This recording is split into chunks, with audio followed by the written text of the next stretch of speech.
Things happening incredibly quickly, Stuart.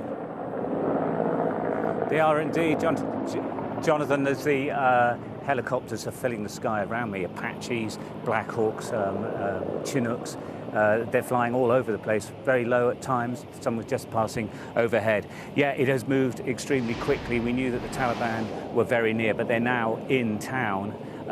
They came in, we were told originally, from all sorts of different directions. We know that there'd been, or at least we believe there had been advance parties for some time, but now they're coming in larger numbers. A few moments before we came on air, there was gunfire from behind me. There had been gunfire earlier in the day, though we're not sure what that incident was, but this would suggest to me that it's the Taliban, but it was relatively brief. Immediately afterwards, we saw the Apaches appear above us. They're just over here, to both my left and my right. But interestingly with this, air power is really important. You can control a huge amount of ground, but once they're in the city like they are, you can't just start bombing and shooting indiscriminately, because obviously there are thousands upon thousands of people who are living here and thousands upon thousands of people who are out on the street. It's been a relatively chaotic morning, as you might imagine. The roads are absolutely jam-packed. One of the reasons for that is that the police who run the roundabouts and the checkpoints that are here have been pretty much abandoned.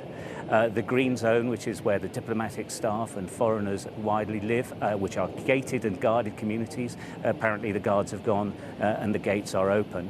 And there is, as you say, this mad scramble to the airport for the foreigners, for the diplomatic staff, for NGOs, and also for Afghans who have worked closely with the international community, who are very fearful for their lives, rightly so. So what's going to happen in the next few hours is difficult to know. As I say, they're really near to where we are, which is downtown, the presidential palace.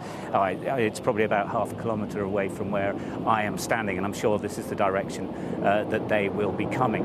Now, we know that Qatar has indicated that it's going to be peaceful and that they've told their men not to fight, but I don't know how much control if you like, the diplomatic side of the Taliban have over their fighting staff, if you like, and I don't think they have much control at all. So this could be a very volatile situation. Add into all of this, we've got this evacuation process. We know it's very likely that the commercial airlines are just going to have to stop flying unless they can get assurances from the Taliban that the airfield's not going to be attacked.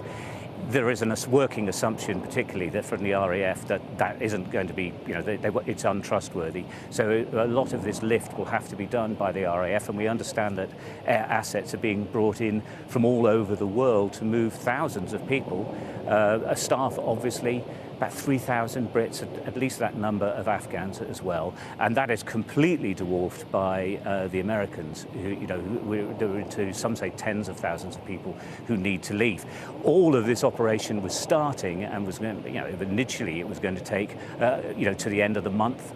But now we're trying to do it in, I suspect, a matter of a couple of days, if they can get an agreement with the Taliban that people are allowed to leave and that this operation is able to run smoothly.